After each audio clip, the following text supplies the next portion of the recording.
Yes, we're having a look at the Leeds United run-in on the channel this week with Jacob Dayton. Thank you very much for joining us.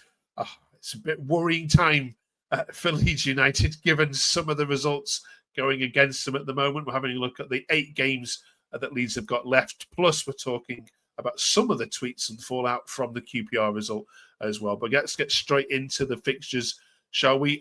Jacob, everyone's saying Leeds' running is easier than United's and Burnley's. Are you having any of that argument at all, or is that nonsense this time of the season? I had a look at it today, and I suppose you couldn't say that, on paper, but on the pitch, in the run-in, in general, there's no easy games in the Championship. Especially, you look at it today, Sheffield Wednesday were the better team. I'm not going to say that and be biased, but they were the better team, and obviously Sheffield United can grind out results. Burnley can grind out results, not playing too well. And we're the only team that didn't win this weekend in that top 3 title race. So, it's going to go right down to the wire. Let's have a look at it, shall we? Together. And before we do that, do drop us a subscribe if you're just coming across the channel. There's loads of other Leeds content out there. This is just 20 minutes looking through the best and the worst of social media takes. Right then, let's look at the home games first of all, shall we? Because of course Elland Road's been unpenetrable apart from Burnley and Blackburn. Those are the only teams to come away with anything from Elland Road. So Swansea, that's going to be not an issue, you'd imagine. Could Preston cause a problem?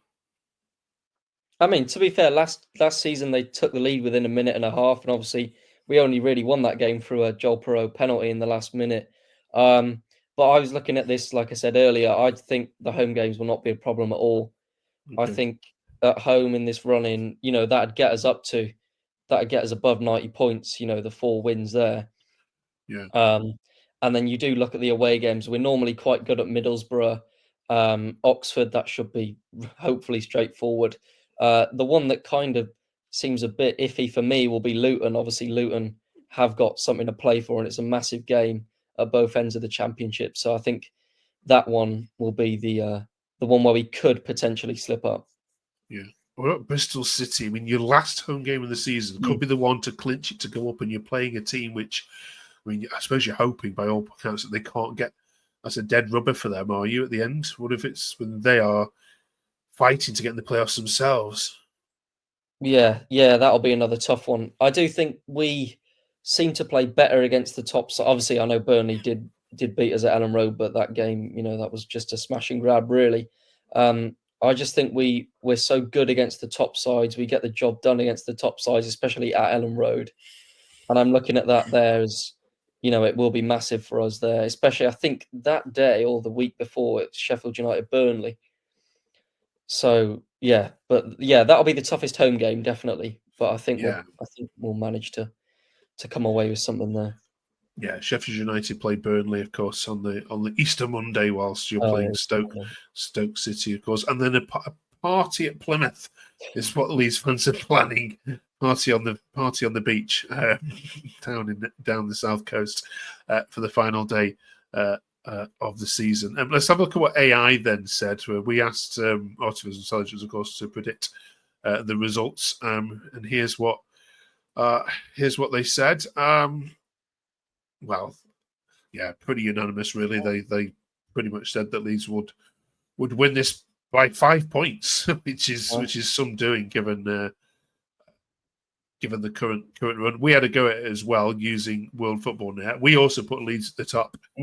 We also said it might be a little bit closer there, but I reckon you're going to probably get the 100-point mark as well. So with Sheffield United going up with you. I mean, would you care if you came second and Sheffield United were top? I mean, it's 50-50, isn't it, really? I think we've been the front runners in the league for the majority of the season. It'd be a shame to just fall at the last hurdle. But as long as we're not in the playoffs, for me, I'll be over the moon. Just get the job done, and then you're up. Then there's no worrying. There's not other games to worry about. Not another playoff final loss to worry about. Would be gutting if we missed out on the title, but the main thing is to just get back to the Premier League. Yeah, and do you think that the team that finishes in the playoffs has got a real mentality issue then to bring themselves back up in terms of desire and motivation for that, because sort of one of those teams is finishing third, and you always know, don't you? It's that team that is so deflated that can go into poor playoff matches and lose it all. No, yeah, definitely. Especially if you trip up at the final hurdle, the final day, like I said, it could genuinely go down to that final day, and somebody does end up in that third spot. And you look at some of the teams in the playoffs who, like Sunderland, have pretty much guaranteed a spot. Yeah, so I think they'll be the dangerous ones in that playoffs. But yeah, hopefully we don't have to talk about the playoffs. Okay. Let's have a look at a couple of social media takes from the game then, against QPR, shall we? Good game, by the way. Really enjoyed watching that. It was a neutral. Lee says they need to regroup over the international break because 1 point against Pompey and QPR is poor, no matter what narrative people want to play.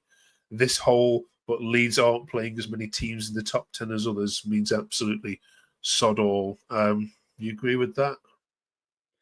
Yeah, a bit of both, to be fair. I think me looking at it last season, I'm glad we came away with a point at Loftus Road and didn't get battered 4-0. It's a good point, keeps us top. Obviously, Pompey, we've already discussed that. That was just rubbish all round.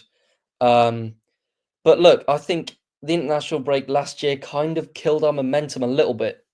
But this year, I kind of think it favours us a little bit more. Obviously, we've got Ampadu to hopefully come back.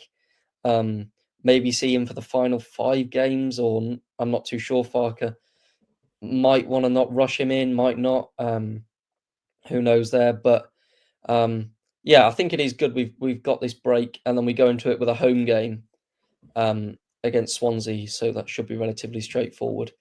But yeah, either way you look at it, it's not good enough, is it? A point from 2 games against 2 sides in the bottom half of the table. Yeah.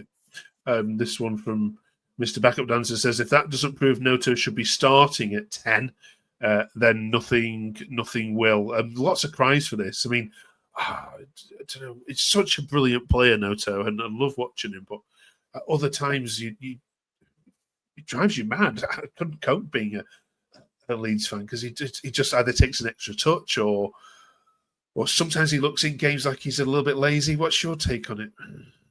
Yeah, a bit of both, really. I don't think we've seen him enough in any position this season. I just think with the addition of Solomon, and obviously Solomon's been one of the standouts, Gnonto's not really got the fairest of treatments. But he came on, obviously in the second half, and he was excellent. He was pivotal in that second goal in the comeback. He just looked a lot more livelier than Aronson, work rate better. And I think we've got to see him more in that 10 in the run-in, because I think he's such a gem to have in any team. Okay. Join us next week then, shorter one this week because of course it's international break. Join us next week because we're asking Jacob to look at all the Leeds players out of contract in the summer and the loan players, of course, and deciding what should be done with them. There's a couple of interesting discussions to be had on that one.